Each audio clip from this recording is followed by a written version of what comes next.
Welcome to the program's dialogue.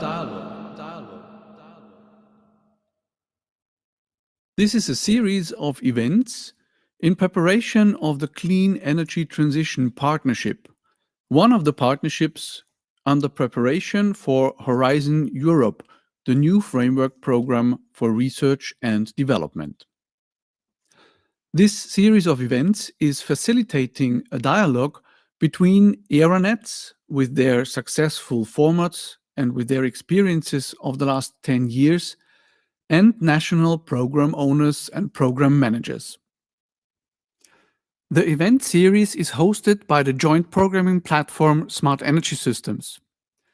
Please be aware that the events are provided on our YouTube channel as a live stream and as a recording, resulting in the fact that whatever you contribute in the chat or via live talk will be public. The Clean Energy Transition Partnership is going to be a transnational joint programming initiative to boost and accelerate the energy transition, building upon regional and national RDI funding programs. Therefore, the program's dialogue intends to create joint knowledge about the most powerful and successful formats and tools to promote research, technology development, and innovation. In a mutual learning and capacity building exercise, we want to learn about good practices, successful activities, effective approaches, but also about the things we tried to do and that did not work out. For this, we want to create together with you an open and interactive atmosphere. The dialogue events are organized in a SureFix mode every Friday at 11 a.m. on this YouTube channel. Each event will present one or a group of initiatives, and we have already a dense schedule until mid-March. However, if you want to present your program or initiative and you are not on the list yet, please let us know and we will find a slot for you. Each of the events will have the same format of presentation blocks of about 10 to 15 minutes, highlighting a specific topic or aspect, followed by a question and answer and discussion session of about 10 minutes. If you have a question, please use the chat function in the YouTube channel. We will bring it up. You want to get on stage and discuss live with the speakers? Send your request in the chat. We will bring you up on stage. The process to develop the Clean Energy Transition Partnership has come a long way. We have started with a stakeholder groups dialogue with all the SETPlan initiatives and ERANETs, developing thematic RDI challenges in spring and summer last year. Based on these inputs in a country's dialogue, the Strategic Research and Innovation Agenda was developed and launched in a SETPlan conference side event in November 2020. Now we want to bring together all the partners, funding institutions, ministries, program managers and program owners that are ready to contribute to the implementation of this new joint programming initiative. The number of countries and regions joining has been growing and growing over the last months, and there are still new partners coming on board. A great core team of enthusiastic experts from different organizations all over Europe is committed to bring this initiative forward. Enjoy the program's dialogue, and now let us introduce the speakers of today.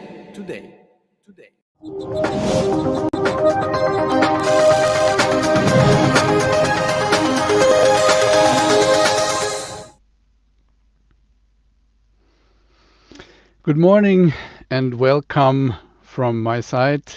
This is Michael Hübner on this morning from a very cloudy, rainy, and cold Vienna.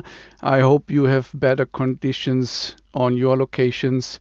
Good morning, everyone. Nice to have you again with this, our Friday Sure Fixes. Today, we are gonna talk about another joint programming initiative that has been successful over the last years, and that is the Solar AirNet.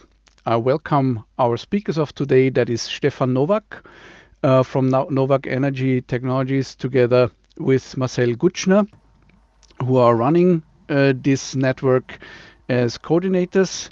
Hello, Stefan and Marcel. I remember that your background, Stefan, is also that you have been for a very long time managing a national RDI program in Switzerland. I don't know if you are still doing this on PV.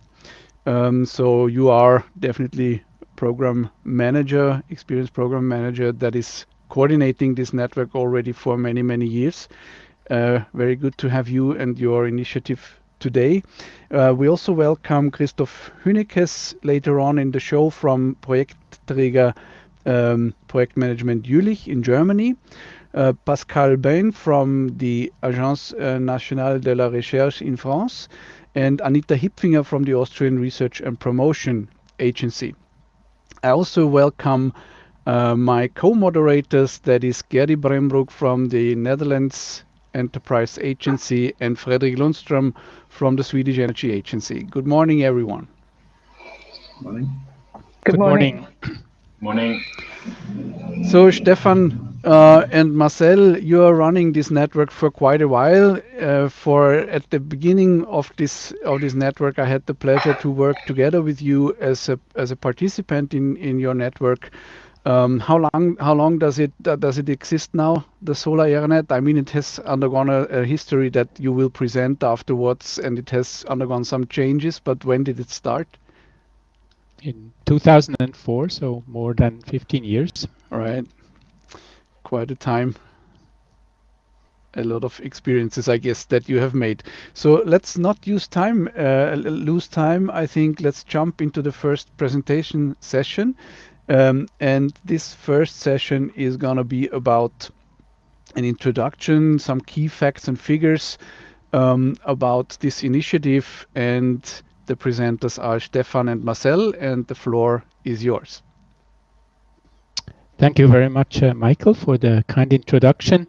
I'd like to start with this slide of the sea. That's not really representative for PV, but maybe kind of representative for the broad view that we like to have so in this network. So I'm going to very briefly introduce you to the Solar AirNet project or program, which has been running at some time, but I won't be very going much in detail because meanwhile many of the participants know what AirNets and co-funds are.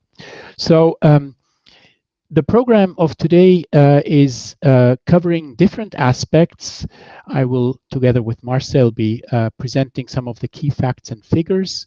We will have a presentation about how to select joint topics. We will try to give a perspective from the funding agency point of view, and then maybe some more details related to some challenges when it comes to coordinate between national funding and transnational activities, and we'll end up with some conclusions. So let me start with some key facts and figures about this network. Solar AirNet, as has been mentioned, has a long track record. Sorry, my system is slow here. So, has a long track record of European cooperation in both PV and also to some extent in the concentrated solar field. You can see here on this slide this long history that we have, and in fact there have been very different instruments which have been used throughout the European Framework Program 6 and 7. with different supported activities. In between, there was even a self-sustained network, which was carried on by the participating agencies. And since 2015, we have been preparing the co-fund activities in the Horizon 2020 program with 2 consecutive projects, which both are still running.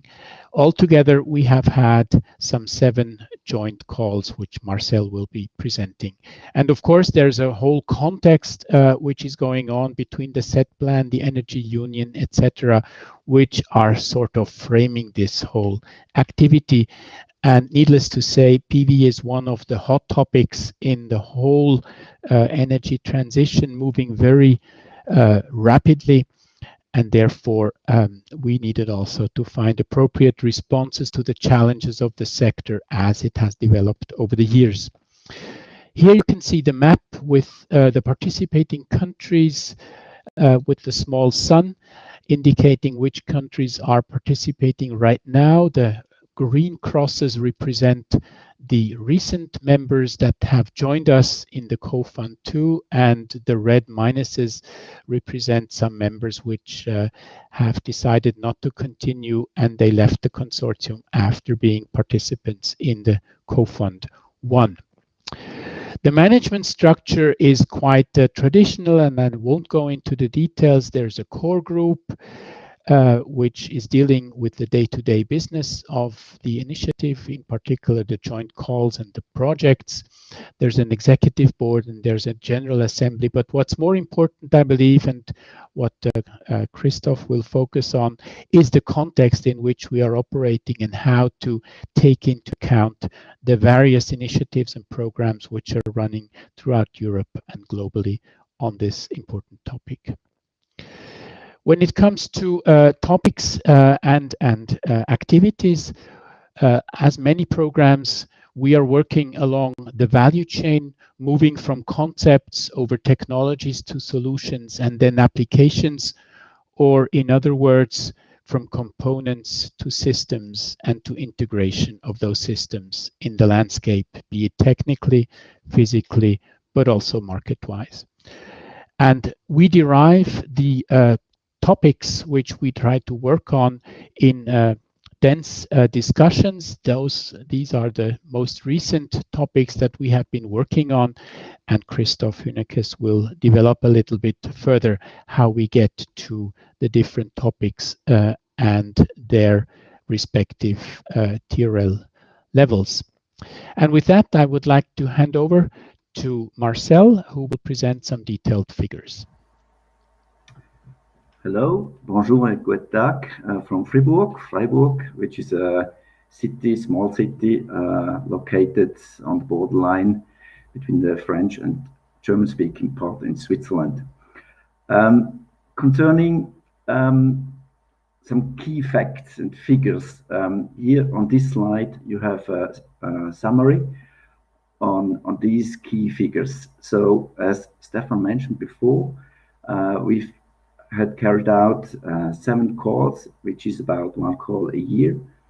In total, we've received more than 300 pre-proposals, and about half of them could step on to the second stage. And again, about half of them got funded in the end. Currently, we have 28 projects that are running. 51 have been finalized or are about to be finalized, and 9 projects are about to start. These projects have involved some 450 partners, which is quite a lot. And in terms of funding, we've spent so far 76 million euros, and another 35 million euros are coming from the project participants.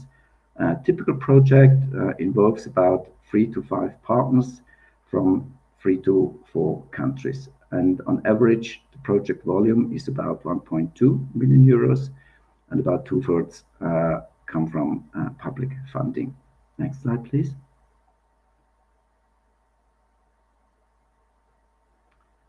So, topic-wise, here you can see a simplified picture of the 5 key topics we've had. One must say that the topics are evolving over time. So some topics drop out and new topics step in.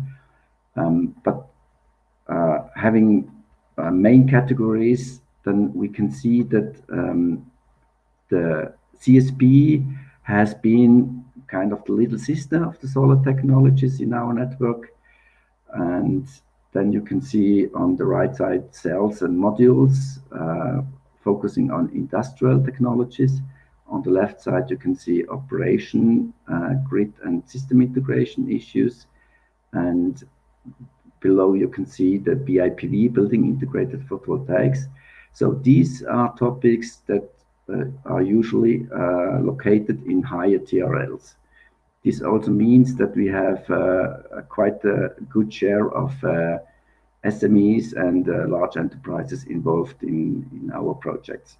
And in principle, we have the minimal requirement of having at least one industrial partner involved in the projects to be eligible. Further down, you can see the emerging technologies, which is usually located in the lower TRL area. Next slide, please. Concerning the 7 calls, you can see blue colored, this is the number of projects funded.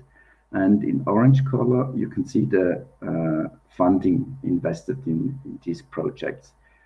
And you can see that the first call or the first 4 calls were launched in the framework of the traditional AeroNet, and call 5 and 6 were so-called co-funded calls. And you can see that the number of projects is definitely higher than what we have experienced in the previous calls.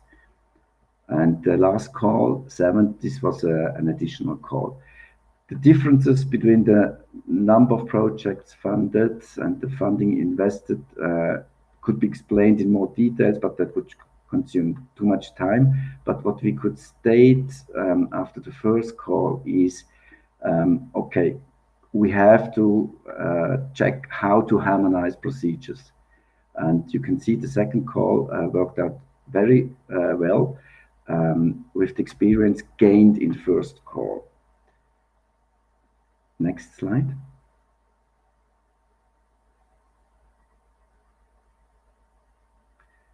Here you can see the splits on countries. You can see that Germany has really a high number of projects. This is not really a surprise. This is a very important solar country.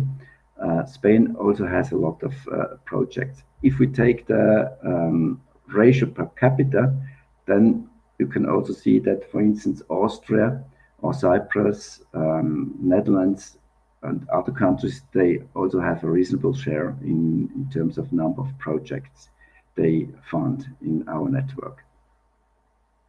Next slide, please.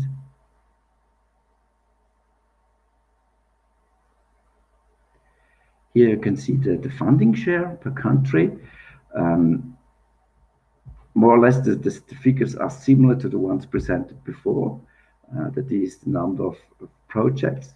But one could state, for instance, if we take Austria further up with a share of 6% and Cyprus with a share of 2%,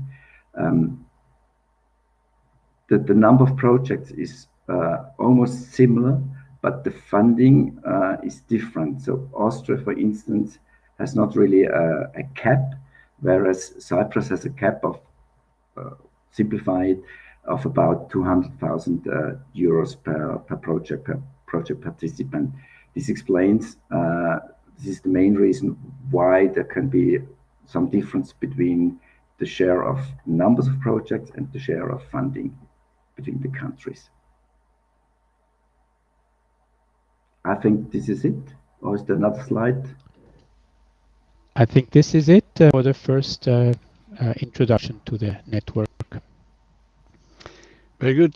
Thanks a lot for this overview.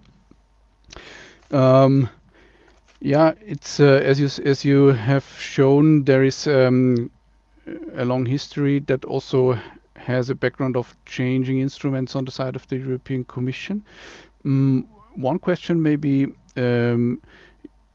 have you made any observations when we went from the first ERANETs and our first trials to implement joint calls? I remember very well that at that time that was the big topic where everyone was saying, yeah, is that really something that we can do? Will we be successful?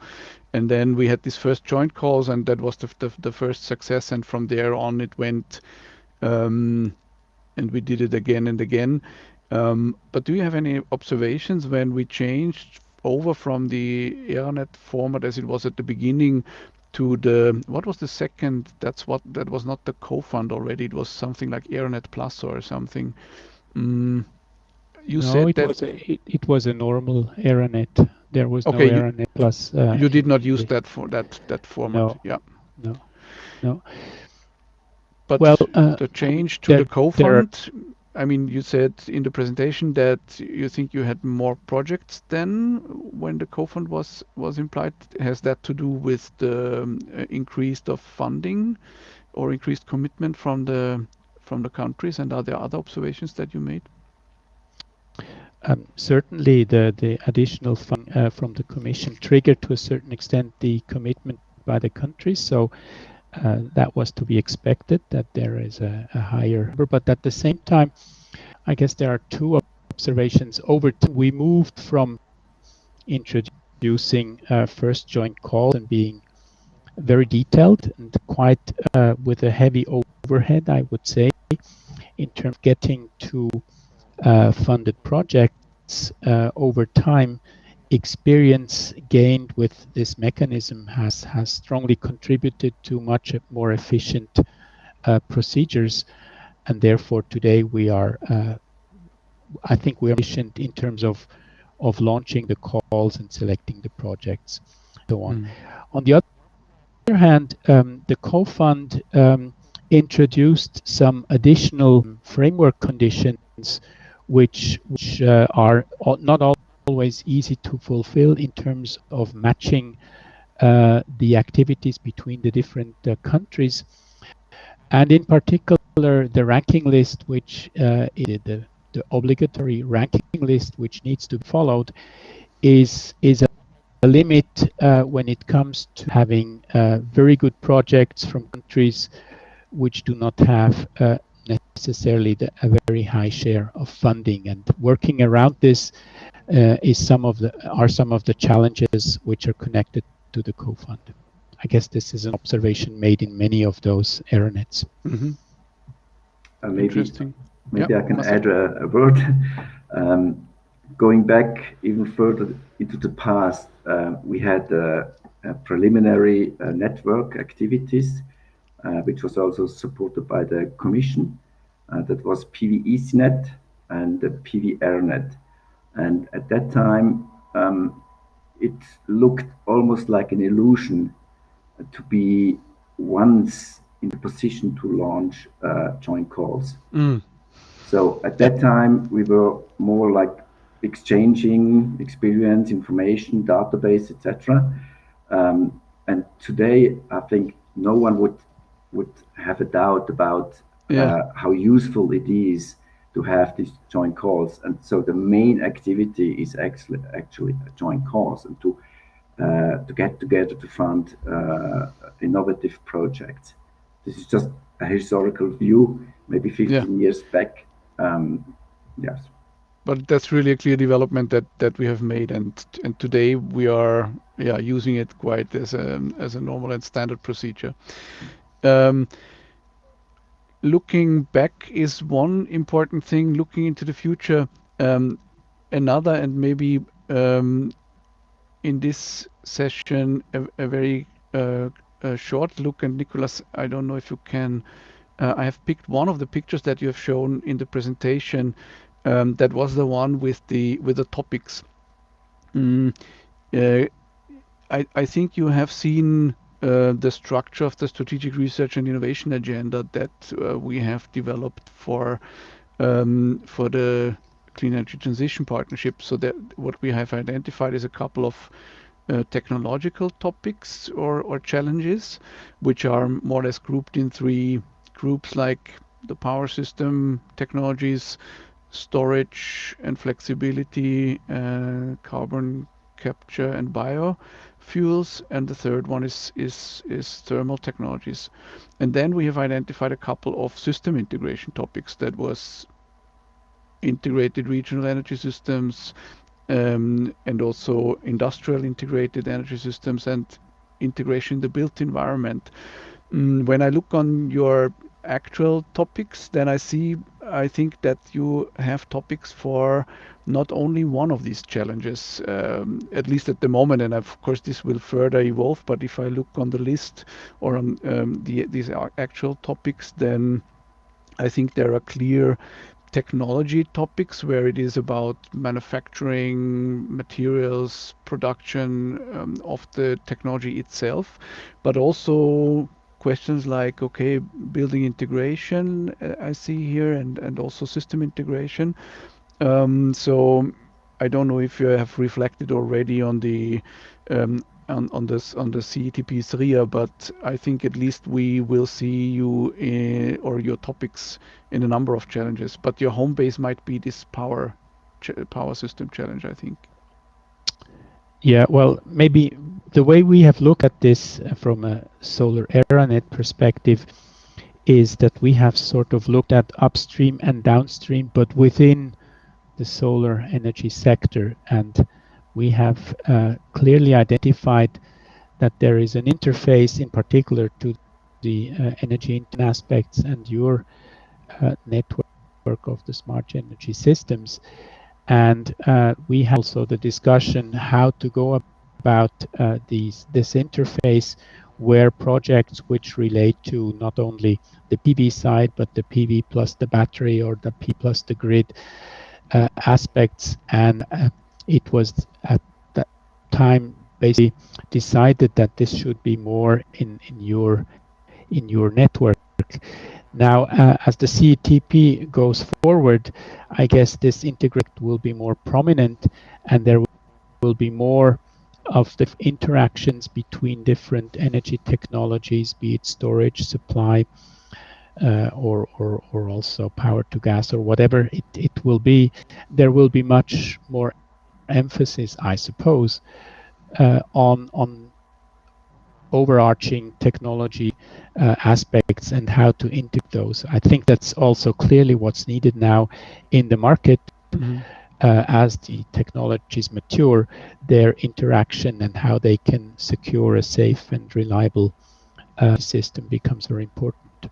Yeah, so that's also shows that the discussions that we had, that this interlinking also the different challenges that have been identified in this area will be very important, and to interlink the different initiatives. Very good. Looking to my co-moderators, Gerdi and Fredrik, maybe you have also some questions.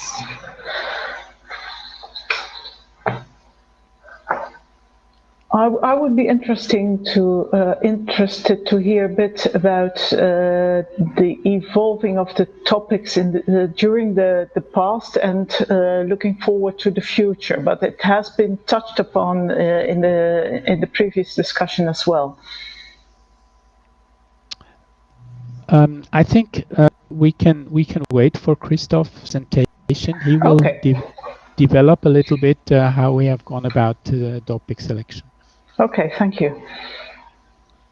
Cool. Fredrik, something at the moment? Yeah, I guess, hi, by the way, with the risk of also asking for something you will address later on in the presentations, but I think it's pretty striking to see how the whole area of PV and solar energy has evolved, specifically during the same time as you've been running these ERANET activities. If you would look back to when you started, and you would know, maybe you knew already then that this would be this fast deployment and development, but if you would know that, how would you address, would you have done similarly, or are there some things you think of that you should have addressed in a different way in terms of what activities to promote? And maybe I ask it in a sense of looking what we have to achieve in the CETP. We know we have a very little time where we have to reach a lot of impact with our activities. And to some extent, we hope that our area will develop as fast as the PV market and the technology area has developed. So if you look back, are there any, what advice would you give yourself 2004? In 2004, I guess we were in a very different situation, both economically in terms of the costs of these, but also in particular, and this is, I guess, the most important aspect, is the industrial situation, which was very different from today's situation. Today, in particular for PV, there is a strong dominance of the industry from Asia, whereas 15 years ago, there was strong initiative, industrial presence also in Europe. So this change, which is more market-driven than anything else, has, of course, strongly affected the whole activities and the strategies around this.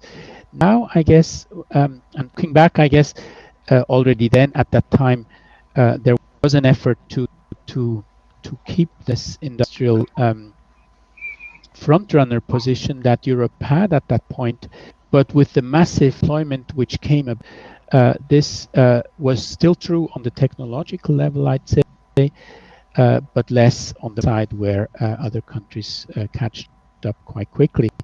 I'm not sure whether we have changed very much about this, unless maybe there was much more efforts taken forward by the public in order to strengthen that industry in that critical time. But going forward, I think there's opportunity in the sense that, I said before, the integration aspects are becoming much more prominent.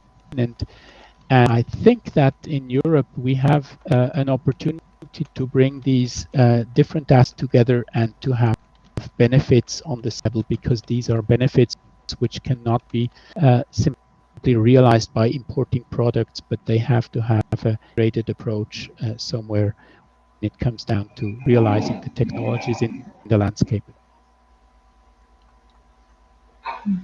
Thank you very much. Excellent answer. Very interesting to listen. While Christoph is preparing for the next session, we could take the one or the other question before we start. Also looking into the chat, but we don't have so much there so far. I only see that we are very happy to have many of our participants also online today. That's very nice. Thanks for being active every Friday. I see that we have some problems with Christoph's slides, so we will use our backup slides. Gerdy, you have another topic to discuss? In the meantime, I'm not sure whether we will be talking about how you're working with your projects and how you're monitoring their progress, but also how you're communicating their achievements and results. Is that something that will be up in the presentation later, or can you say something about that now? There will not be so much in the presentations later, I guess. You asked about the communication. Of course, we have a website where projects are being displayed and the reports are being presented. But I think one of the special aspects of this network is that it touches on a topic which is very broadly active in many different initiatives, be it national programs, be it in the EU Horizon programs. And then there are also a number of platforms, initiatives going on. Christoph will give a little bit an overview of this, how difficult or challenging it can be in terms of determining the topics. And that also relates then to communication. Maybe Solar Aranet is not as unique in the whole landscape, in the respective landscape, than maybe in other technologies where the Aranet is sort of one of the few networks which are active. Here we have many different networks, so there are many opportunities to exchange, and we have to take into account, so we cannot claim to be the only ones who are active in international cooperation and providing so new aspects. We have put this in the bigger picture. We have also global activities through the IEA activities. So the communication, I guess, is maybe a little bit less prominent in terms of the ERANET, but it's related to the fact that there are many other networks, and the projects also, they are sort of complementary to ongoing national and European projects. So we have to sort of reflect also that framework. Concerning monitoring, yes, there's a monitoring, quite a detailed monitoring, which is in place, and which is also carried out in cooperation with the funds and getting their feedback on how projects have performed and what the benefits and outcomes are. Thank you very much. I think we are ready for the next session, and also time-wise we should move over, and I welcome Christoph Hünekes from Projektträger Jülich. Yes, Hi, Christoph. good morning, Michael. Good to have you here in this event. Christoph, you are gonna talk about defining joint call topics. Before you start, only 2 sentences about your background. Where do you always been working in PV, or is that only one of the topics that you are involved in? And what does it mean that you are a member of the core group of ERANET, of Solar ERANET? Yes, thanks, Michael, for the introduction. Yes, well, for the last, let's say, around about 20 years, I'm here with the project management organization in Jülich, dealing with PV projects. And yes, well, before that time, of course, I was dealing with different topics, but that's the main focus for the time being. Yes, PTJ is managing the R&D program on energy research, beside others, for the German Federal Ministry for Economics and Energy. And so we came in the ERANET, I don't think right from the beginning, but at a very early stage. And since then, we stayed in this ERANET scheme, as Stefan and Marcel just had shown us. Yes, and so we took over a few activities in the core group of this ERANET, especially the submission system for the applications and the system for the jury on finding the most suitable projects within each call. And here I have to refer to my colleagues, Kambi Shakanga and Renata Horbold, who mainly do the main job. And yes, I'm sitting here or standing here. I'm sitting here as representative of PTJ. Very good. Let's jump into your presentation, Christoph. Yes, many thanks. So yes, this talk is about defining the joint call topics. And here I have to mention that I'm as well have the honor to be chair of the implementation working group on photovoltaics within the set plan. And that's very convenient, so that I have the opportunity to look as well on the targets of the set plan itself and looking at the special projects and call topics for this ERANET. I will give a little bit some information on the context between ERANET and set plan and the IWG, and a little bit give some insight about the flexible participation. And that refers to the different funding agencies which are involved in the different calls. I have to mention as well, I think Stefan already gave us the basic information that today we focus on the PV topics. Historically, solar ERANET, it's solar comprises as well PV and CSP, technologies, but CSP technologies have recently formed their own ARANET. And if I'm right, there will be a presentation about this next week. So you've already seen this call topics of the last and recent call, the 7th call. And Stefan and Marcel already outlined that's about advanced industrial PV technologies. It's about emerging PV technologies which don't have the maturity for the time being to be in mass production. It's about, and that's for me especially a topic of an increasing importance. It's about building and infrastructure integrated PV, and it's about operation, diagnostics, and system integration of PV plants. So what's the context with the overall framework within Europe? And if we go to the next slide, I will a little bit talk about that. First of all, the call topics are based on the priorities identified in the Strategic Energy Technology Plan.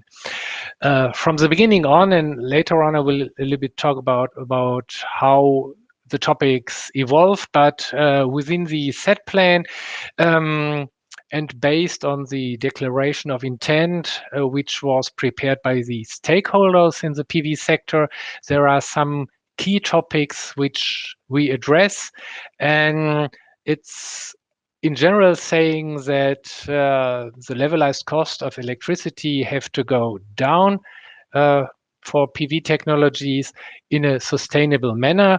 So we are not only thinking about PV as a renewable energy, but as well that PV as a whole value chain should be sustainable.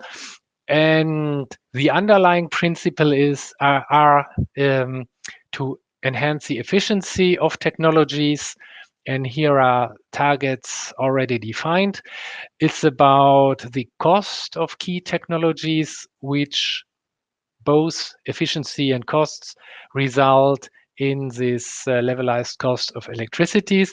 Then it's about lifetime, quality, and sustainability.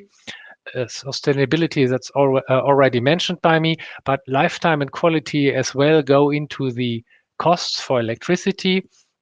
There's a special topic on building integrated PV. Here we have contact to the building sector, thinking about zero energy buildings. And finally, there's a target on manufacturing and installation of PV systems in the gigawatt scale. And if we are looking at the energy transitions in Europe and worldwide, I have the feeling still that these are the relevant topics to be addressed by PV and other renewable energies. So having said so, these strategic targets have been translated in the topics we have seen before, and again adjusted to the implementation plan, which was drafted 2017 by the working group within the set plan. I will come to the correspondence between ARANET topics and implementation plan a little bit later on. And for each topic, the consortium defined scope, time to market, areas and subtopics, and a TRL range. And on the next slide, you will see this a little bit more in detail. And I've chosen the building integrated topic because it's more touchable than some of the technology-oriented topics. So you can see here, if you look a little bit more into the details, it's first of all the scope. So what's really aimed for when projects are handled in on this topic.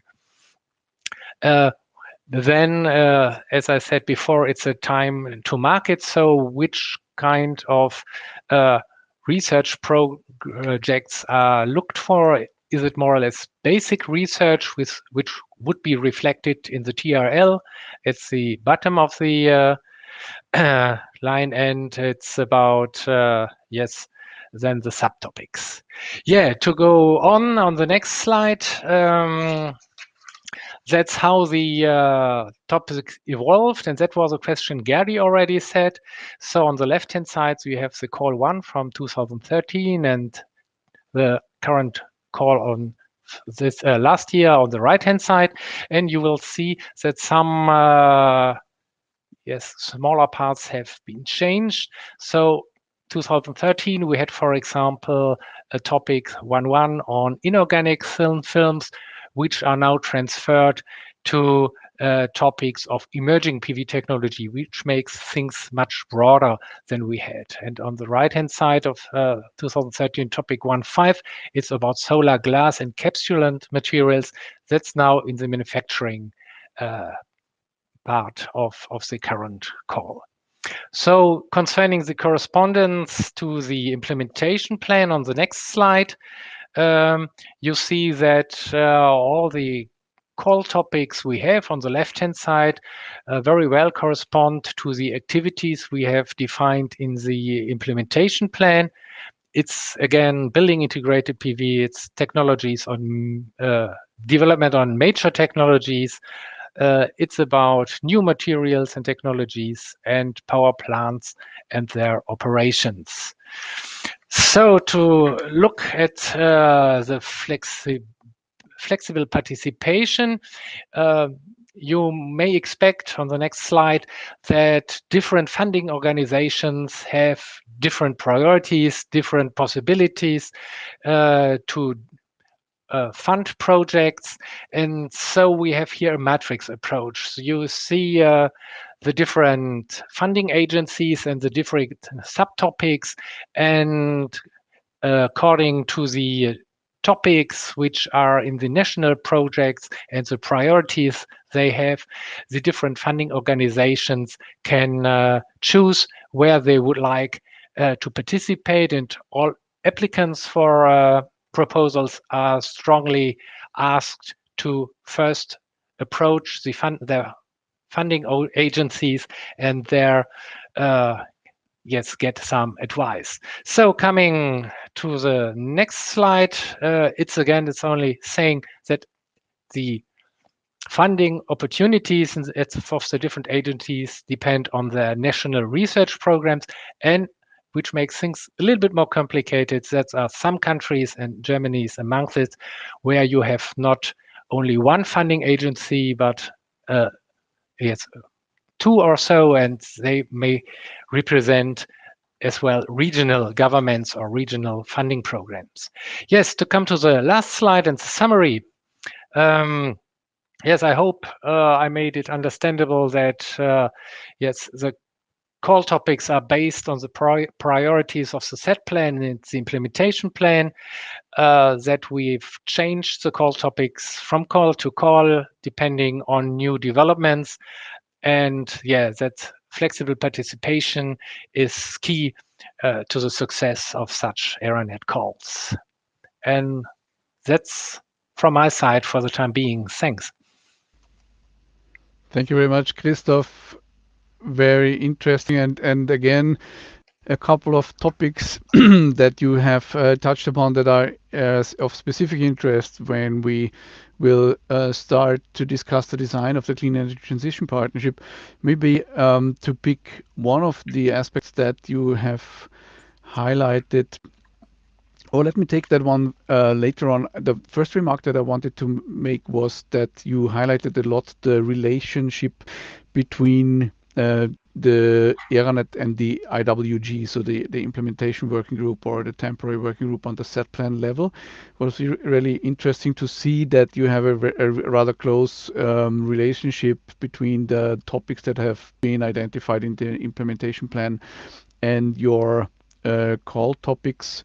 So there is a very close relationship between the implementation plan and what you're doing in the ERANET. I think some other groups have also established a very close relationship. At least I can say that for the system integration topic in Action 4. And it highlights to me that there is I think a strong need to link the transition initiatives that we will build on the different challenges with the SETPlan groups, because we can gain a lot from each other. I mean, while the CETP will be more the body that implements the calls and finances the projects on the topics, many things that are happening in the SETPlan working groups, we can use them because they are doing a great job in putting all these strategy topics together and discussing them. I think that's an interesting aspect, and you made it very clear. The other topic that I wanted to pick, and I have picked one of your slides on this, is this flexible participation. I think that's a very good example, and you show it very nicely on this picture. So this variable geometry, and you already implemented something that I think that we will need very much to establish as a culture in the CETP, as we have this broad spectrum of the topics. Of course, not every country will want to be involved in each of the topics that will be in the call, coming from the different challenges and the different transition initiatives.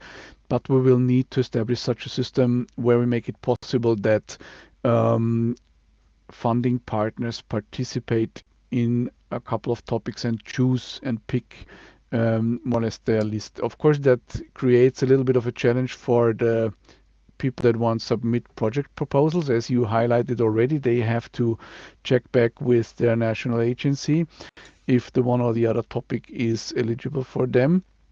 But I think this is something that we will need, and you have already developed it quite far, I think. So we should definitely build on this and use your experiences.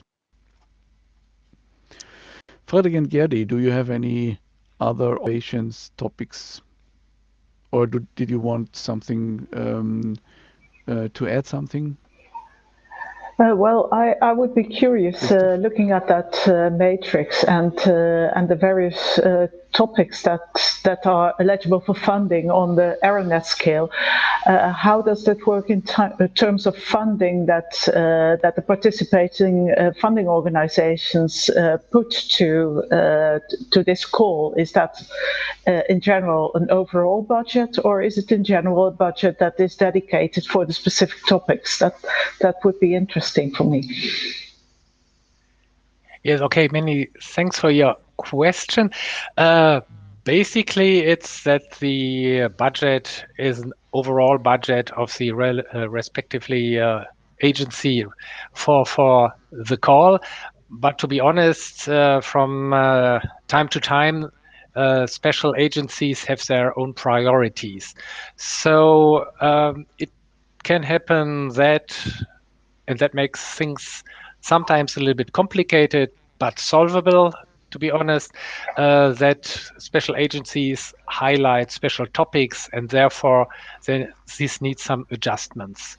But we've made the experience that in the end, there will be a very well balanced set of projects and partners from the different countries or regions which can be funded by their national agencies. So it looks a little bit complicated. In detail, it might as well be a little bit complicated, but it works out quite nicely in the end. And if I may, how do you select between the various topics? Is that one ranking, or is it per topic? No, what we did, we made a common ranking list over all topics. So there are, yes, for each and every project, there's a assessment, and the result will be put in a list with the highest ranked projects at the top, regardless of the special activity, and then it's running down. And how do you? I mean, with the co-fund, you have to deliver one ranking list at the end, right? To the commission with the co-funded calls, at least. Yes, that's even more tricky to get. The co-fund list established, but to be honest, that's I'm not an expert in it. There might be a good question to Marcel, who managed this very, very nicely. But to be clear, there is a solution on this, because that has been definitely a question yesterday in the Learn workshop. And we also have very good experiences and long experiences with our national agency, because we are running our national programs always with in this style, with a couple of topics and different panels that are looking on projects, and at the end they have to deliver a joint ranking list. So there are solutions to that. We will have to dig into this when going into the design discussion for the CETP. Thanks a lot for this. I'm just looking on the timing for a moment, as I was so interested to follow the discussion, and I think we should, it's exactly the moment where we should move on to the next topic. That session is, and maybe Anita will say some words about what we have, the topic that we've raised at now. Anyway, she might be an expert on this. Anita Hipfinger from the Austrian promotion agency is gonna talk about the perspective from a national funding agency participating in this network. Hello, Anita. Good to have you in this meeting. Yes, hello. The floor is yours for your presentation. Thank you very much. Thank you for giving me the opportunity to briefly present here the perspective from a funding agency, namely from the FFG, from the Austrian Research Promotion Agency. Yes, I'm a program manager for energy and ICT programs, and I'm also coordinating an AeroNet co-fund, namely the Photonic Sensing AeroNet. In Solar AeroNet, I've been involved since 2013, and you maybe know, as a funding agency, FFG is acting and participating on behalf of the Austrian Climate and Energy Fund, as well as on behalf of the Austrian Ministry for Climate Action. And therefore, yeah. Yes, Anita. So you have a couple of organizations, ministries that you're working for in Austria. I just wanted to ask you for a technical thing. It seems that your headset microphone is not selected, so the sound is not so good as it could be. We are hearing you, but maybe you can change it. Try. Let's take that moment, because it will make it much better to receive the rest of your presentation. Oh, can you hear me now better? Yes, that's much better. Very good. Okay. Thanks a lot. Okay, sorry. So then, yeah, I go on with my presentation. So mentioning that we are acting on behalf of the ministry as well as the Climate Fund. We participated in all the 7 calls of as well as the co-fund call, as well as the Solar AeroNet in the FP7 program before. And as far as I know, we also participated in the predecessor programs. That was before I joined the FFG. I'd like to start my presentation with a kind of reflection on the motivation for participating in this network. And there are several good reasons for joining Solar AeroNet. On the one hand, the Austrian PV industry is an important economic factor, looking at some key indicators, for example, the employment figures, or also the high and increasing export share or sales volume and turnover, for example. And since Austria is very actively involved in 7 tasks of the PV program of the International Energy Agency, the PVPS, research collaborations like in Solar AeroNet complement national competencies and create new scientific added value. On the other hand, networking and cooperation increases attractiveness of companies and research organizations. And from a funding program viewpoint, the call topics perfectly complement the activities of our national funding program. And finally, the consortium of the Solar AeroNet is large. It includes the important European countries and regions, and it has experiences from the previous activities. Having been part of this network for many years, what are our experiences, benefits, and added values from FFG viewpoint? At the beginning, and I think this is not specific for this network, we had many efforts with the implementation on the national side, for example. There were more promotion activities for the first calls compared to the recent calls necessary. The recent years it was kind of a self-runner, and we created and published a separate national call guideline in addition to the transnational guideline. And of course, there was also there were also, of course, higher efforts with consulting the applicants. And unfortunately, these efforts were accompanied by a rather low success rate. While the number of submitted proposals was quite satisfying at the beginning, it decreased until the third calls. But luckily, things have changed with the fourth call, and from then on, it turned into a success story over the years. The interest in participating became higher, and also the success rate has turned positively. And I'd like to show these developments with the next slide. Here you can see the submitted and funded proposals from the years 2013 to 2020. So you can see in the first three calls, the rather low success, and then it goes up for the next, especially for the two co-fund calls.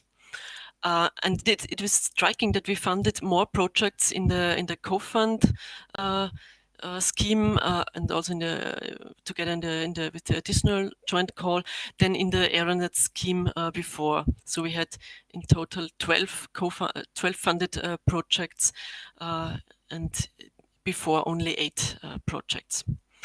Also, the cooperations in R&D projects became increasingly more international. So it was no longer just collaborations between Austria, Germany, and Switzerland, but also with non-German speaking countries. And we could reach a growing amount of SMEs, but only a few large enterprises. And the next slide shows a confrontation of the requested and granted funding and costs, also in the years from 2013 to 2020.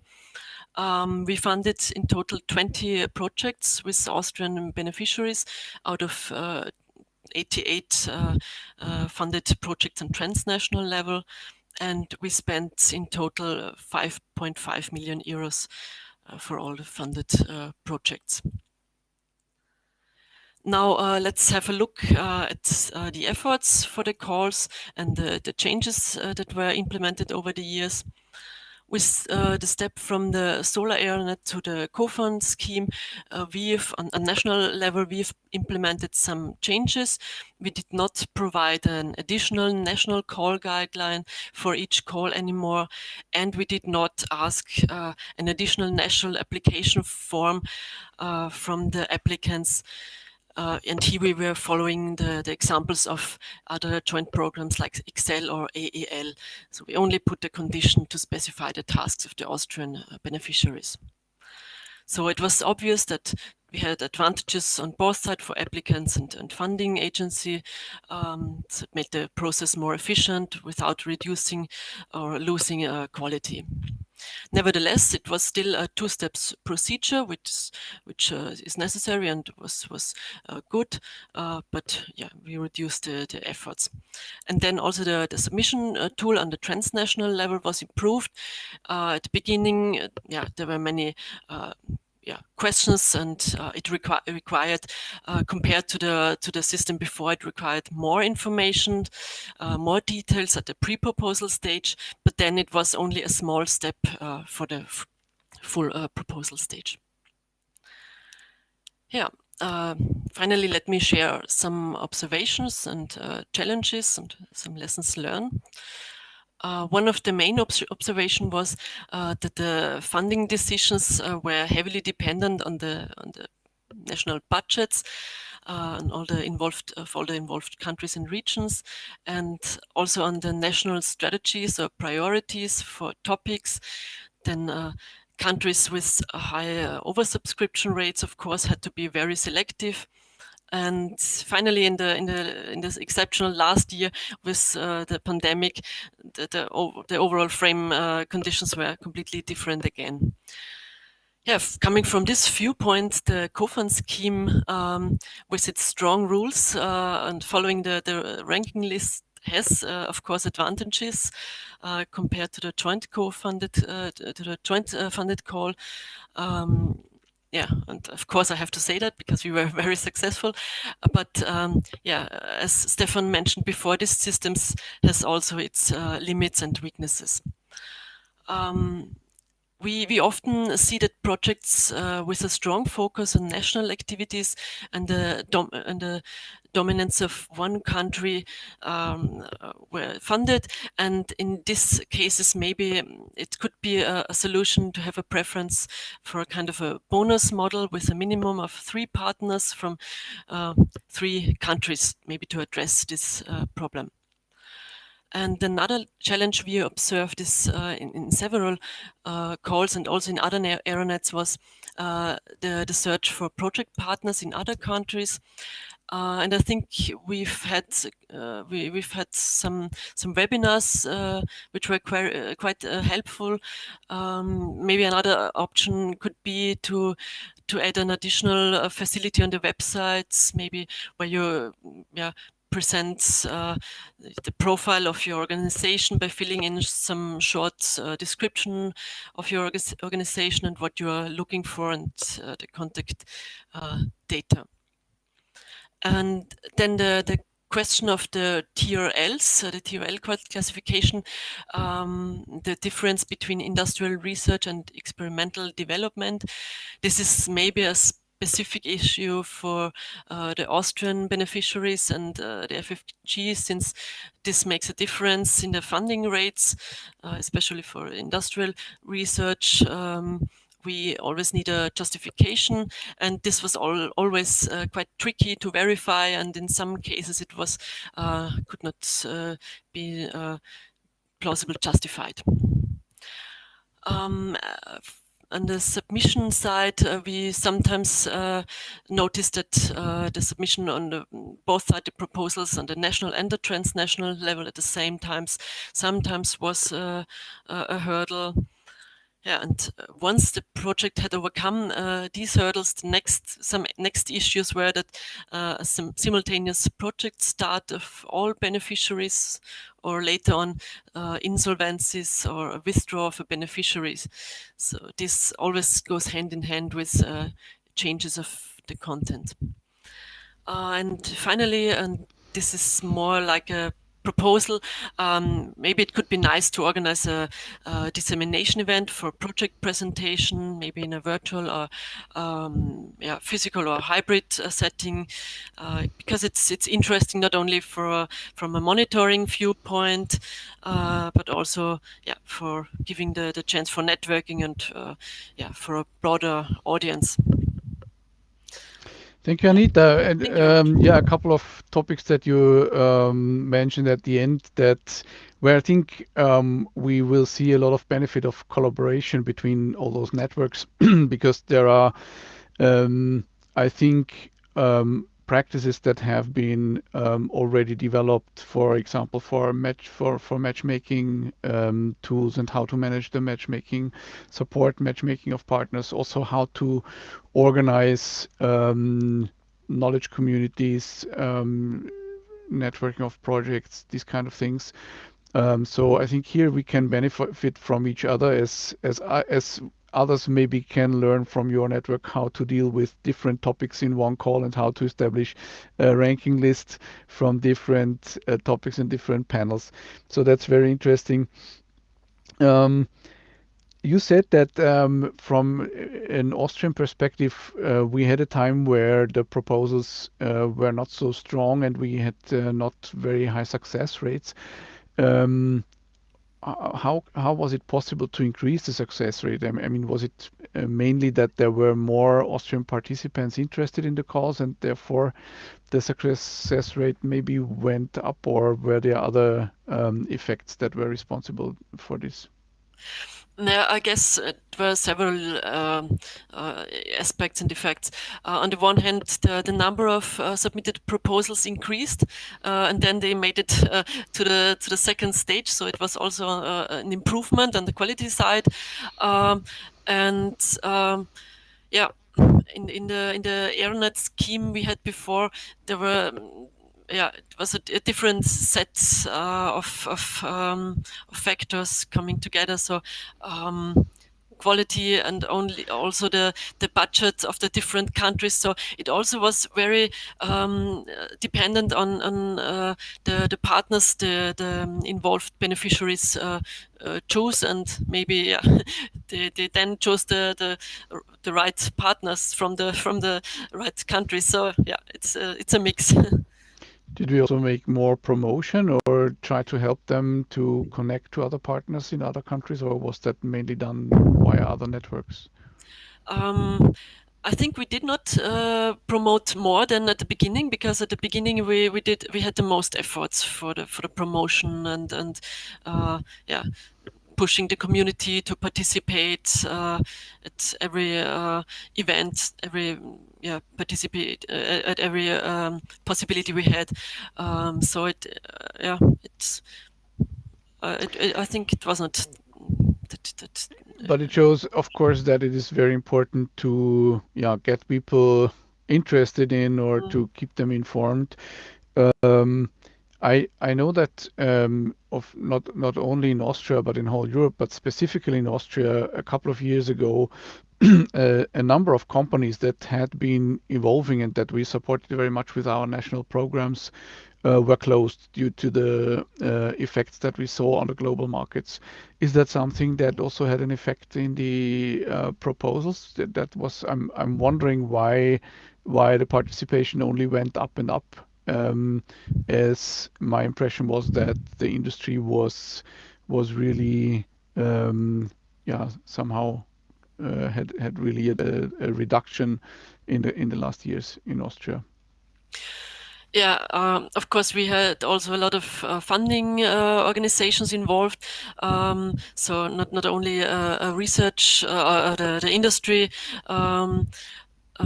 You mean more research than industry? Yeah, from the Austrian side, it was also very attractive for the research organizations to participate.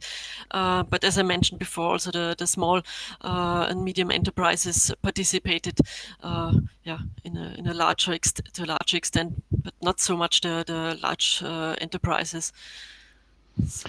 There's also a question from the audience. Susanne is asking, how did you align the transnational calls in terms of call topics with the national calls on solar topics, on PV topics, and how did you manage the decision process? What topics are better addressed on national, transnational level? Yeah, I think, and therefore I mentioned this in my presentation, these topics in the solar ARNet were so specific and so broad that it was, and I think maybe that was what I wanted to mention before. Maybe also a reason for getting more interesting in solar AirNet, that we had a broad range of topics which we don't cover in the national research funding program. So And a last question from my side, Anita. You said that you were able to not even ask people for filling out a national submission template or something like this. That's interesting because I think that's different in different networks that we are participating. What is the background of this? Does it have to do with the which national program we are using to participate? Is it the Basisprogramme that we are using here, or is it one of the thematic programs? No, it's the thematic programs. Yes. Okay. But I think it's depends, and it's in different in each of the programs. So in some of the programs we still have a national application form, but in some we don't use it anymore. And I think it helps the applicants to reduce this large efforts, because I mean in the pre-proposal phase, yeah, of course you sometimes only have one proposal, but then at the full proposal stage you have both forms. So we reduced this, and I think this was quite a positive change, and we just asked them to send us this transnational form and have still the eligibility criteria, and later on had the condition to specify the national tasks, and we had this transnational evaluation. However, it is interesting to learn that we are inconsistent how we act in different networks, and I think that is not only the case for Austria. Thanks for being so open also in the discussion with this, because I think it's really an interesting topic that we will have to deal with within the CETP, that in some programs or in some networks we say that things are not possible that we do on the other hand side in other networks. And more or less it's the same. There's in some cases there's no real reason for that. So that will also be, I think, an interesting leveraging effect that we will see in the CETP. Hopefully the best practices will be applied from each of the agencies on each of the funding partners. Frederick and Geri, sorry I took a lot of time, but I would leave some room for you if you want. Thanks, Anita, for a great presentation. And indeed, I mean, this last topic, maybe for me being a bit of a nerd, also working with all these different call methodologies and how to select applicants, I think it's really interesting because somehow a lot of ERNets do differently, and there's a lot of different ways of what is impossible usually at the national level, but that is possible in various ERNets, and it can be in the same unit. You mentioned in your presentation one part, which I also maybe would like to ask you elaborate a little bit more on, that gained my interest, and that was, you said you made the template easier, or the tool to apply. Where there, except this simplification, what kind of system or what kind of tool have you used for the transnational application? I think this question would relate more to the to Stefan and Marcel, or to our German partners, because this was implemented by our partners. So we're just using this tool. But what I can say is it's using an online form. So before we had just a PDF, a Word file, and upload a PDF file. So this was transformed into an online tool. Which. Yeah. Okay, yeah. And did you, as a funding partner, then, so FFG, for instance, did you receive these as PDFs, or did you go into, Yes, that's what we asked them to just upload at our system, the transnational PDF. That's what we do also in some other ERNets and other joint programs. Yeah. Yeah, that's great. Sorry, one more question if there's time. I was also thinking of, because you mentioned when you didn't, and I don't know if you mentioned that, but you said when you did not say that you have to have a national or a double application, so you only took in the transnational application. Did this mean that for all the projects that were selected, then afterwards the process, they anyway had to do the national application in most countries? Or how did this final, for the selected projects, how did the final funding and contracting? You mean how the evaluation process was? Yeah. No. So I mean, after the evaluation, and when you have selected projects, and when the contracts are granted to the different partners from the national funding agencies, did they still have to submit then usually a national application? No, that's what we don't have. We don't have, and also in other programs, no national application later on. If we would have a national application, it would be necessary before.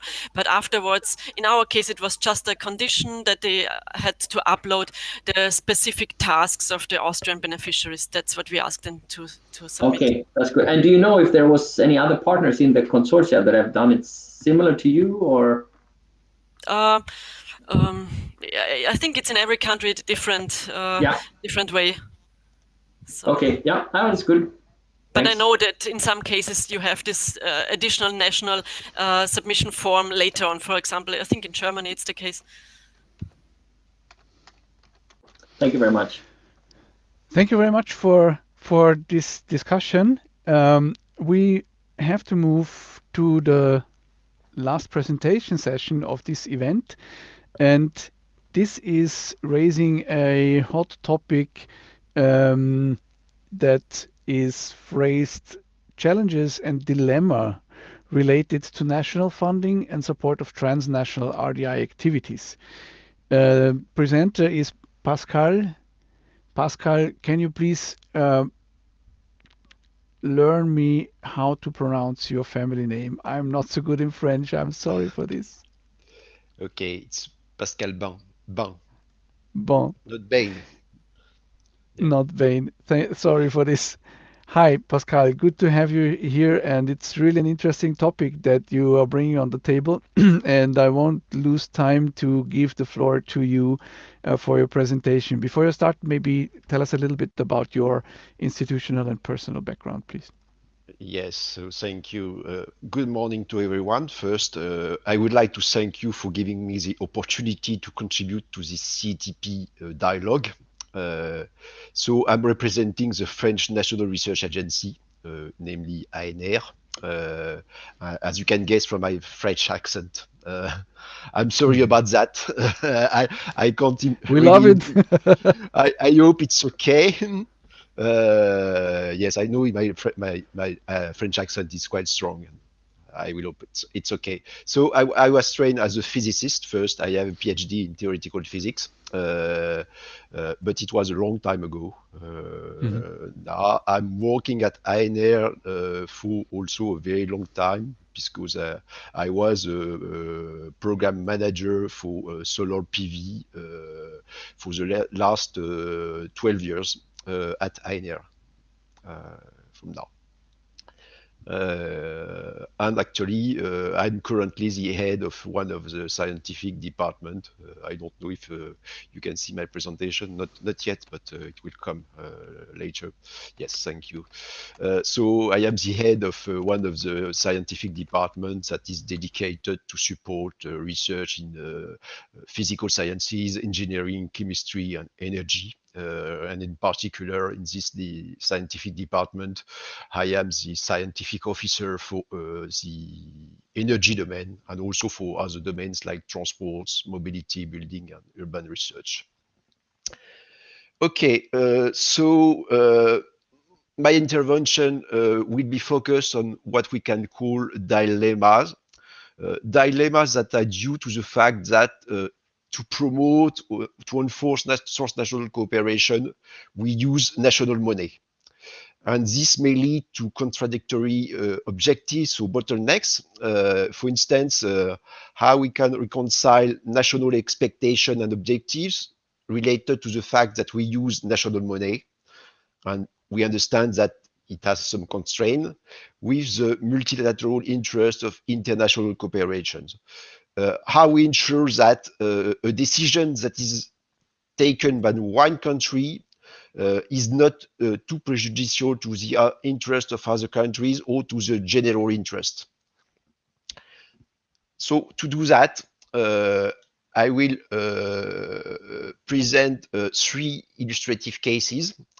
The first one will be on the cooperation on technology at high TRL levels versus what I call national industrial sovereignty.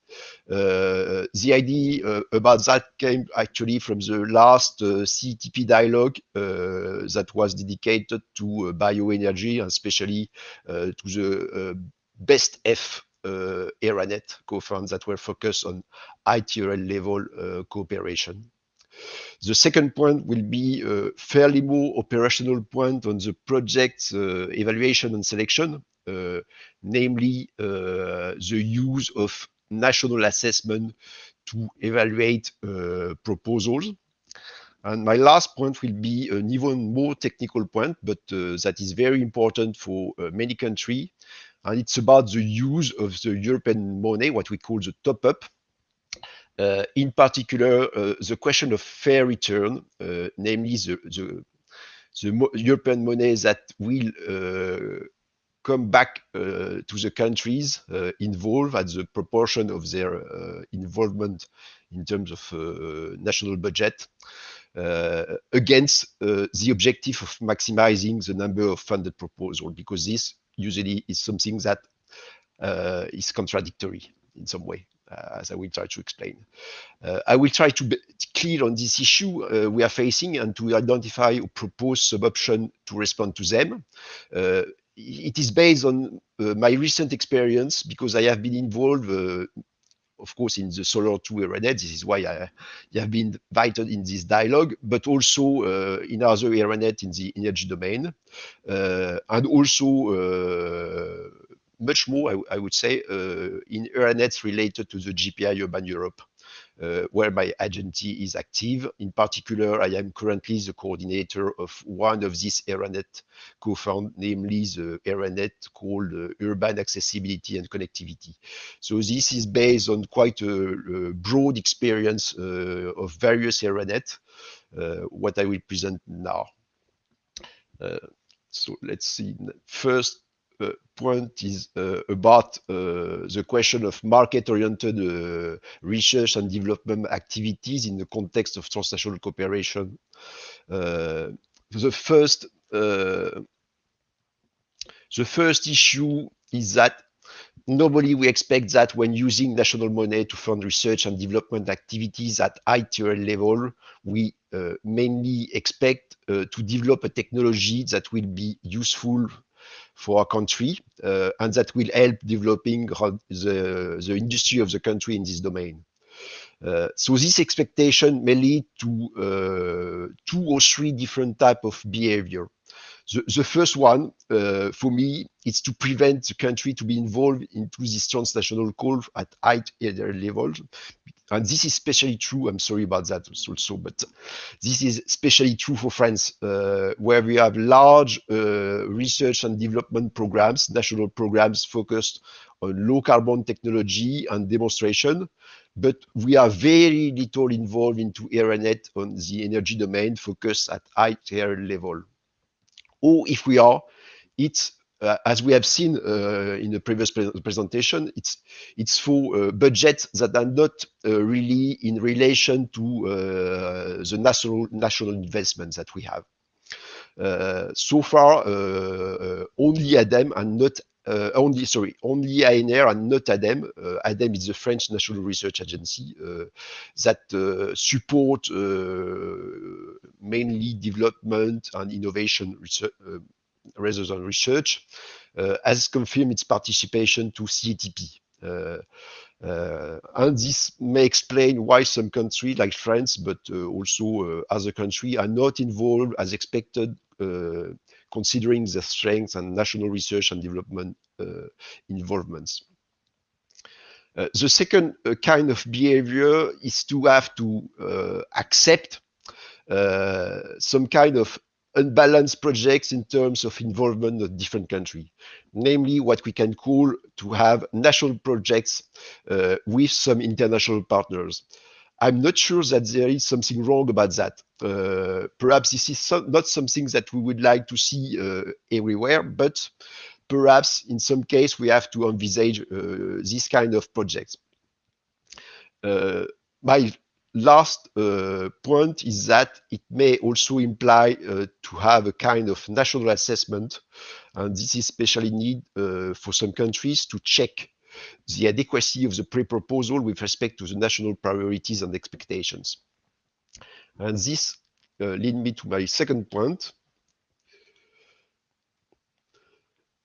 namely what is called usually national eligibility versus transnational assessment. Sorry. Actually, we know that for calls that are co-financed with European Commission, the co-funded call, we have to implement a selection process that is decomposed into 2 stages, we know. This is a practice that is imposed by European Commission, but there are no clear rules or guidelines how to do the first step. Contrary to the second step, that is very constraining, as we have already said. But we know that the objective of the first step is to first to guarantee to have a success rate that is quite decent in the second step. I will come back to this issue later if I have enough time. I will see. But also to avoid applicants to prepare a full proposal that has no chance to be financed, due especially to some ineligibility issues or to a low quality or low adequacy with the respect of the objectives of the call. So indeed, usually we believe that writing a full and detailed proposal has a much bigger cost for the applicants than writing just a pre-proposal. I'm not completely sure about that because, as we know, we ask in many arenas, we ask already at the stage of the pre-proposal to have a quite well-defined already totally defined consortium, and we know that this needs time to do that. We have to define clearly the objectives of the project, to start the outline of the work program and so on, all the tasks and so on. So this may be also quite time consuming for the applicants. But let's leave that apart, but this is also a quite important issue. But what we have seen in most ARANET, especially in ARANET in the energy domain, is that they say that they do only in the first step an eligibility check at national level especially. But I would like to draw your attention that it is not exactly always a formal eligibility checking because it depends on the country and the funding agency. And more important, I believe, that it's not possible to eliminate many proposals between step 1 and step 2 using only formal eligibility arguments. Indeed, if you do standard eligibility, it should be defined very easily in terms of criteria, such as the type of partners that could be support and so on. So in many cases, it should not introduce a comparison between the proposal, for instance. Therefore, we do not expect if all these conditions are very clear from the start and well public into the call text, we do not expect to eliminate many proposals with only this eligibility checking. And this means that actually, in some cases, funding agency also do what we can call national assessment. And there is nothing wrong with that, as I said, because national money is involved, and therefore we must comply with the national perspective and objectives. However, for me, this kind of assessment should be used under two important conditions. First, we have to be very clear about that from the very beginning about the procedure. It's very important to be very transparent about that for the applicants. And at the end of the process, we have to explain why they have not been selected for the second stage, and in particular, the procedure, the national procedure has to be described clearly also in the call text. The second issue is that an assessment made by one funding agency should not be too detrimental to the other funding agency that are involved into the same proposals. So this is also an important issue, clearly the most difficult to achieve, especially when there are many partners that perform in parallel such national assessment, because at the end, there is also the risk of a little transnational convergence of these national assessments.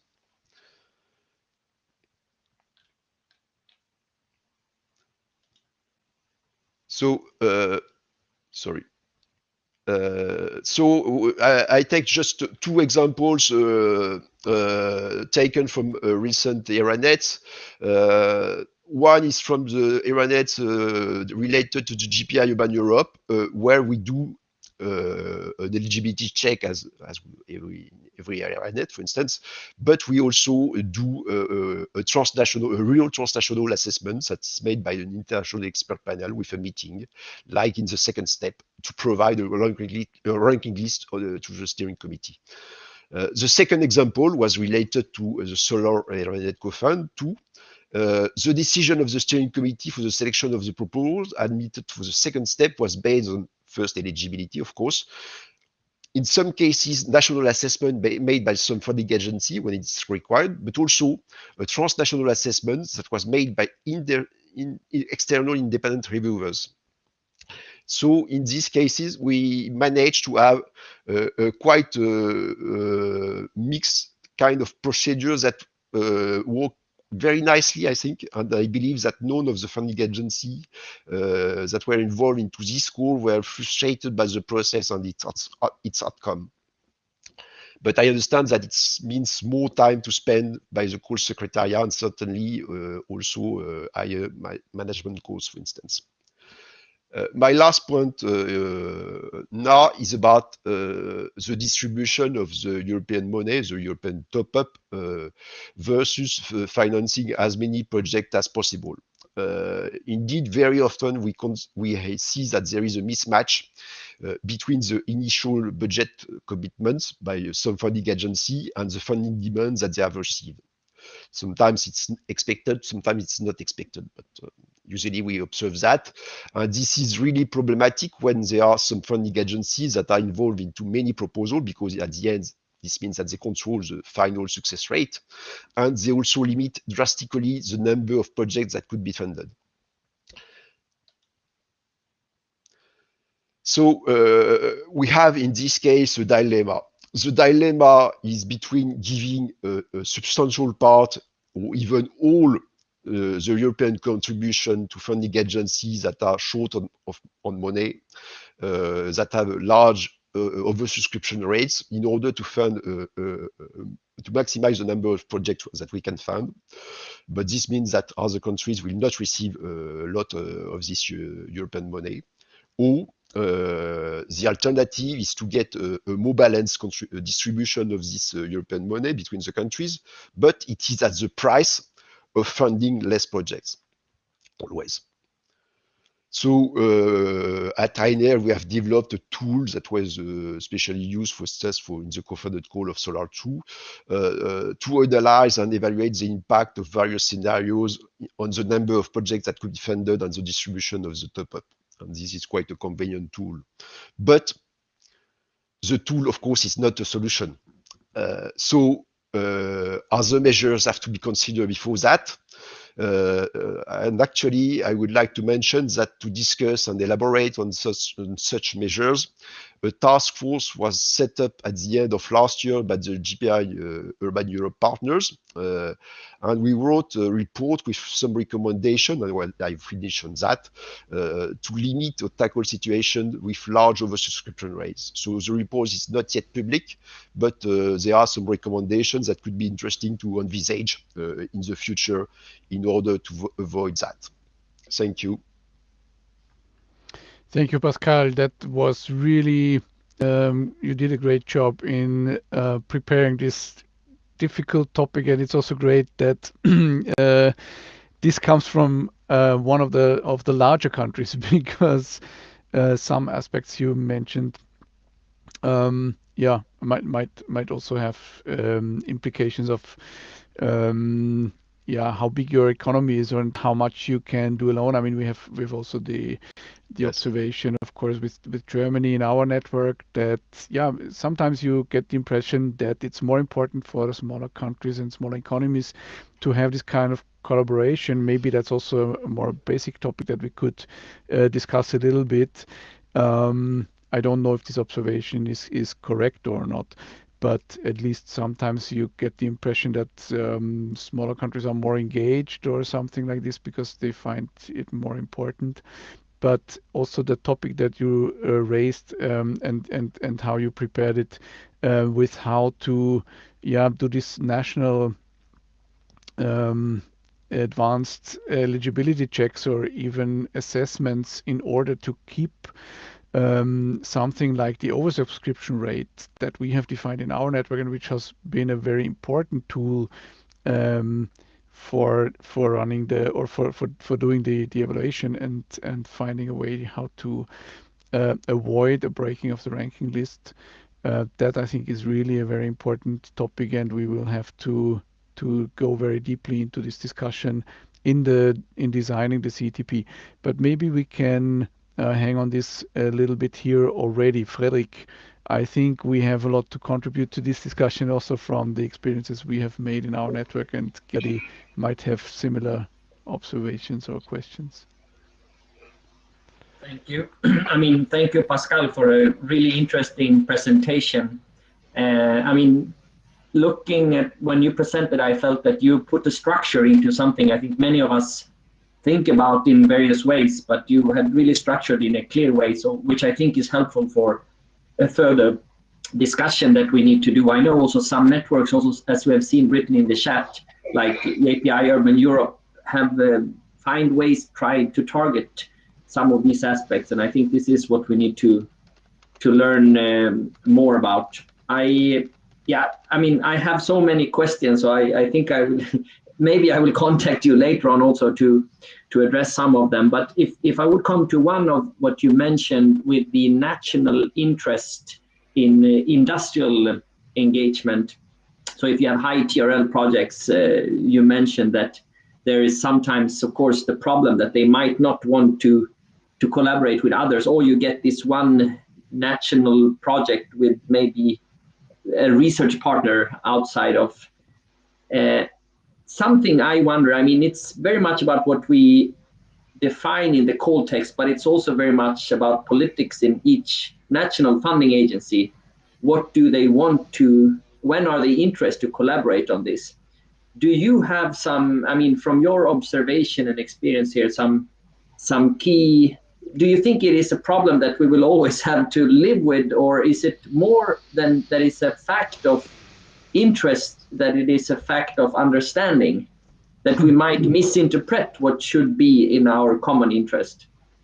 I don't know if you understand more or less what Yes, of course. For me, first, it's quite difficult to answer at the place of other funding agency, because I say we are.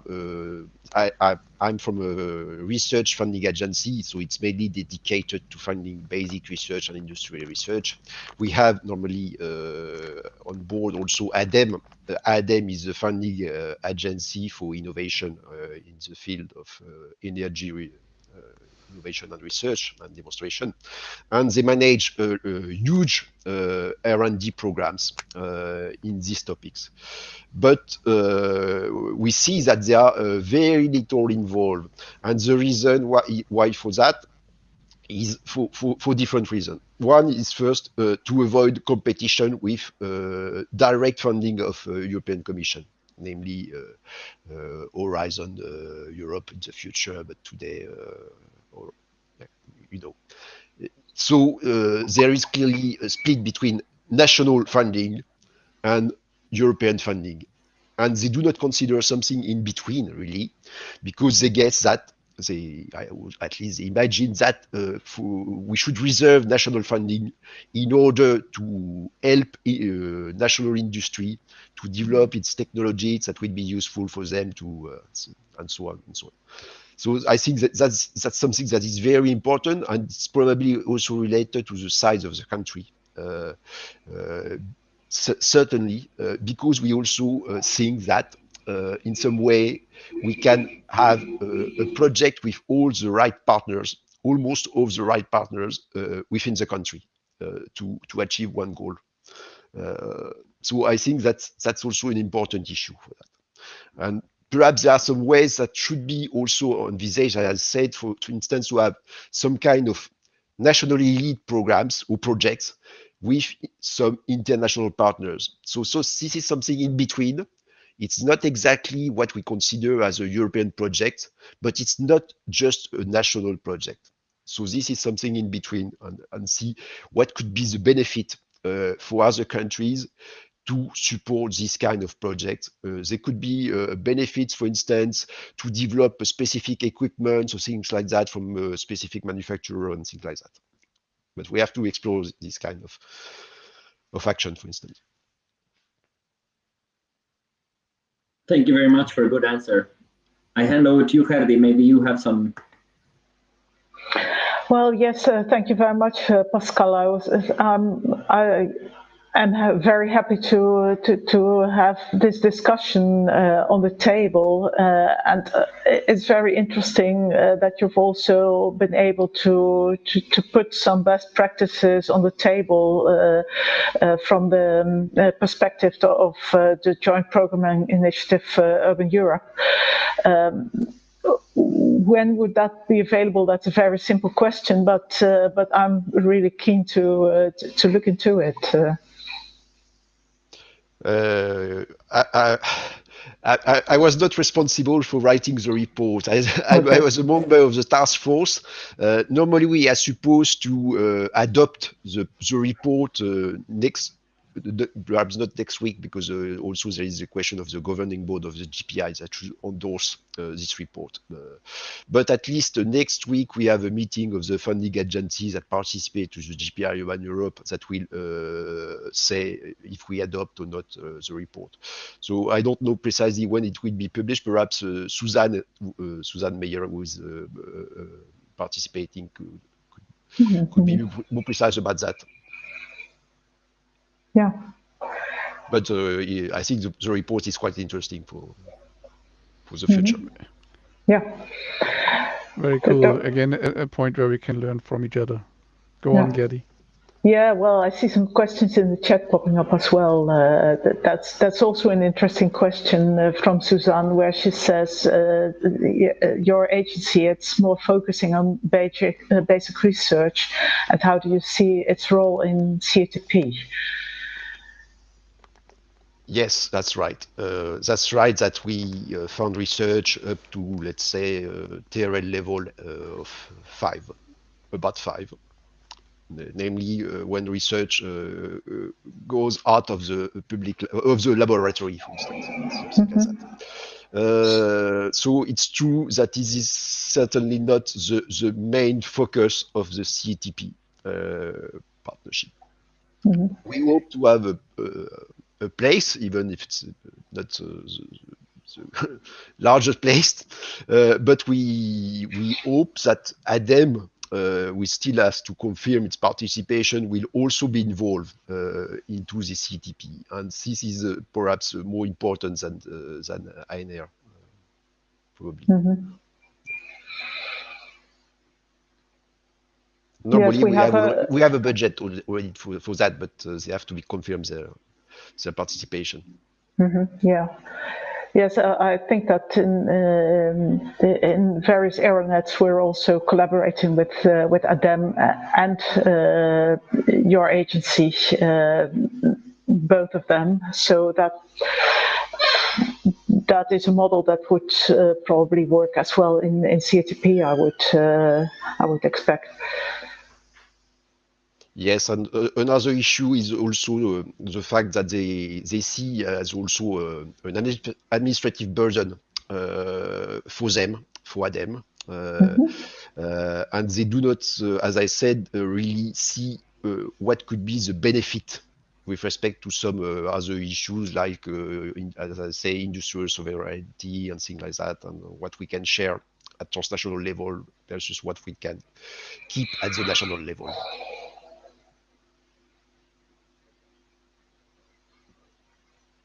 May I ask? I mean, maybe it's you cannot, and maybe we have listeners that represent them, so maybe they could answer then. But I'm a bit curious because I really believe in what you said. I have the same picture. If you're a larger community, of course, it's easier to find in a bigger country the stakeholders you want to collaborate. You said at one point, I can find all the perfect project partners. In Sweden, this is not the case. I mean, in some cases, maybe, but you will get a much better project if you can find a French partner, maybe, and an Austrian partner, etc.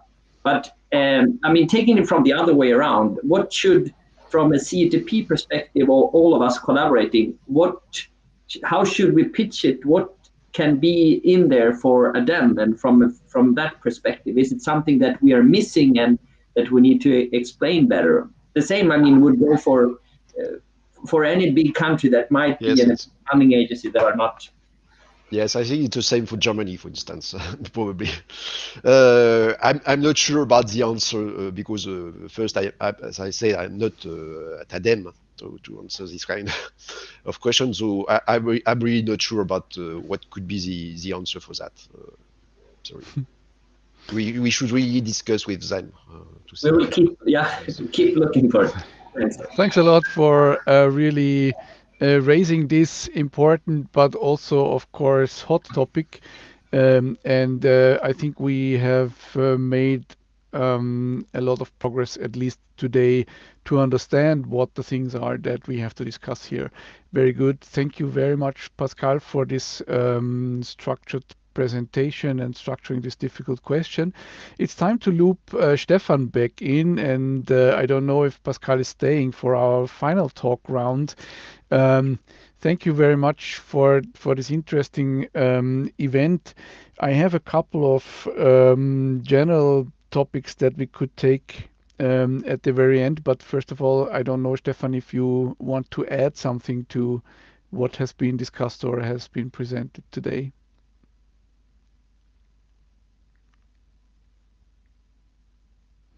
I think we don't hear you at the moment.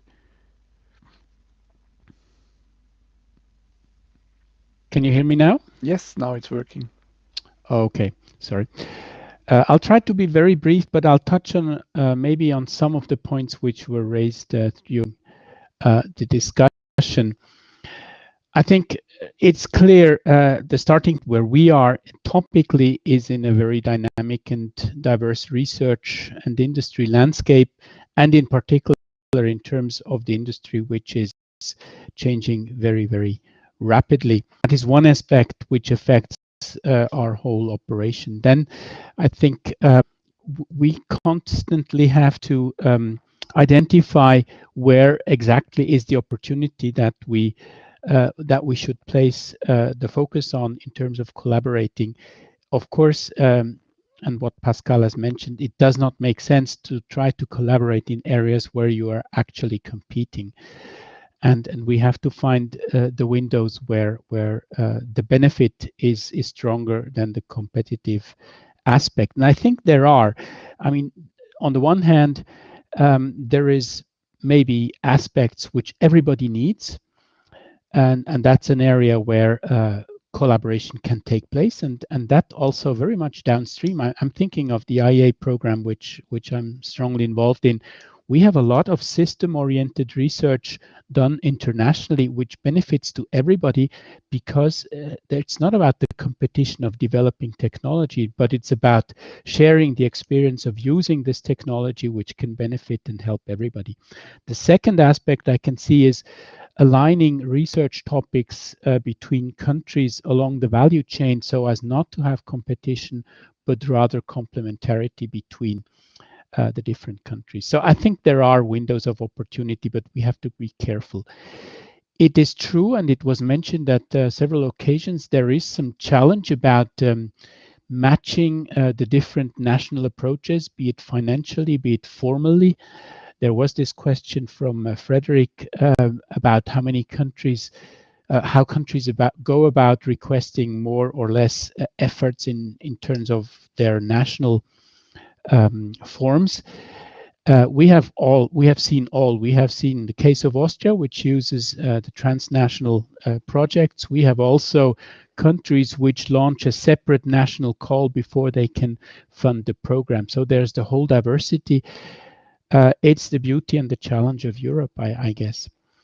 We've discussed about the funding gap and the top up. I don't think we have time to go into the details, but I think this is a constant challenge, how to make best use of this money.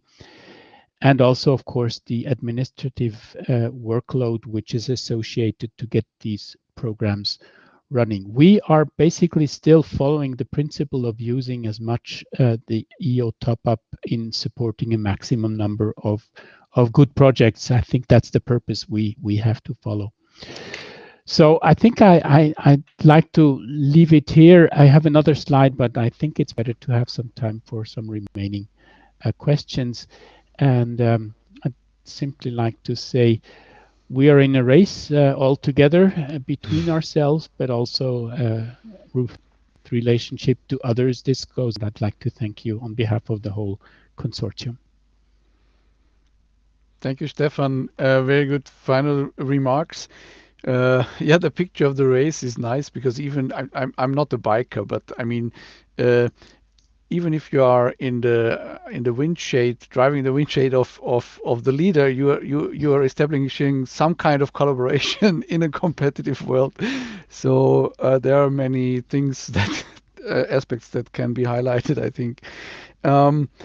Yeah, I want to come back to something that you mentioned at the very beginning in your introduction.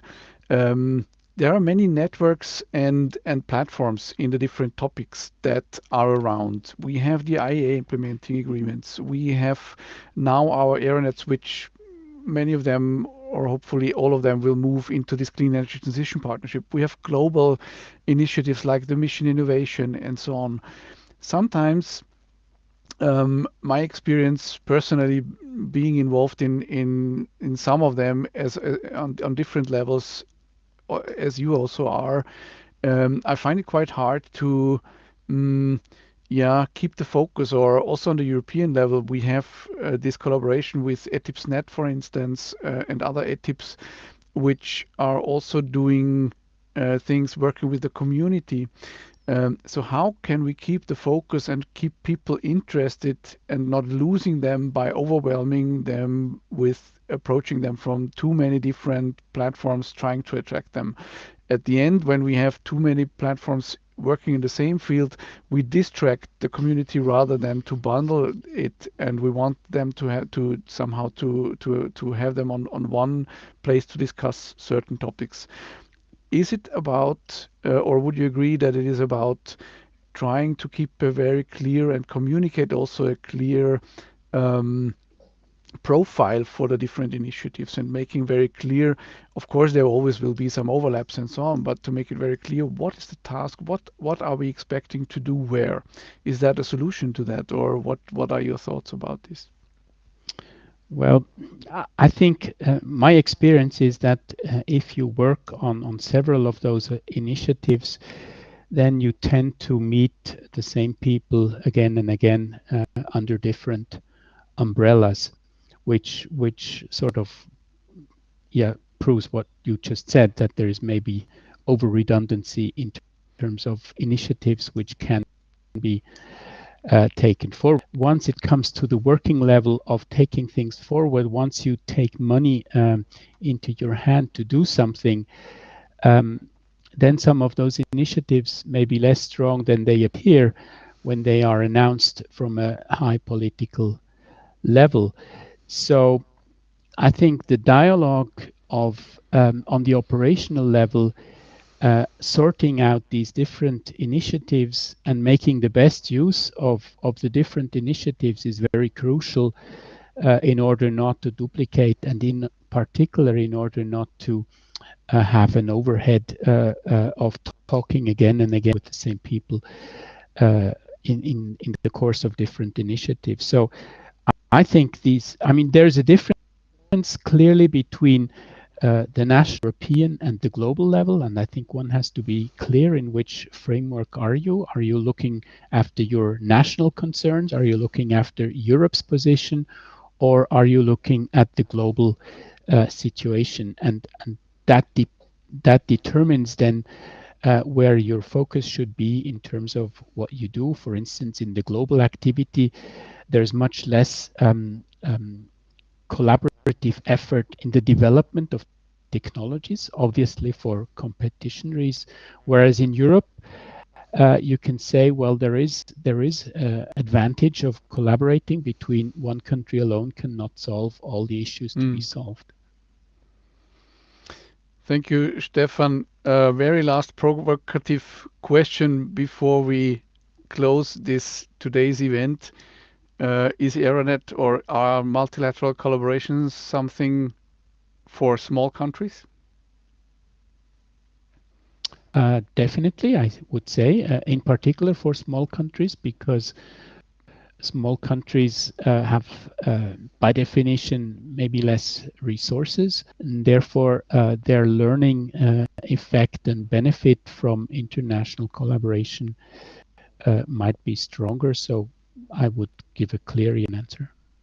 But do we have a chance to keep the big economies somehow at least interested, or can we win them as partners for these networks? And what is the key for this, maybe? So far, I would say in Europe we have been able to do so. All the big entities are somehow involved, so there must be some kind of benefit. I don't think it's just for the sake of helping the rest of Europe. This is really also a benefit for the larger partners in working together. And therefore, we have to keep this high ambition to really provide the best solutions, and that's where the benefits come from. Thank you very much. We're at the end of our event today. That was a very interesting example, I think, from an area that is highly competitive in a sense when it's about the core technologies, but also has some aspects that are highly collaborative. Of course, when we move into system integration, we have to collaborate, so maybe there it's easier. That was very interesting. Thank you very much for the efforts you did to prepare this. Thank you, Stefans. Thank you, the whole team. Thank you for your contribution and your commitment. And I hope we will have you as strong partners and leaders also in the Clean Energy Transition Partnership, which will only live if everyone and all the institutions that have made this whole experiences and learnings will actively contribute to it and help to establish it. Thank you very much. Have a nice weekend and see you soon.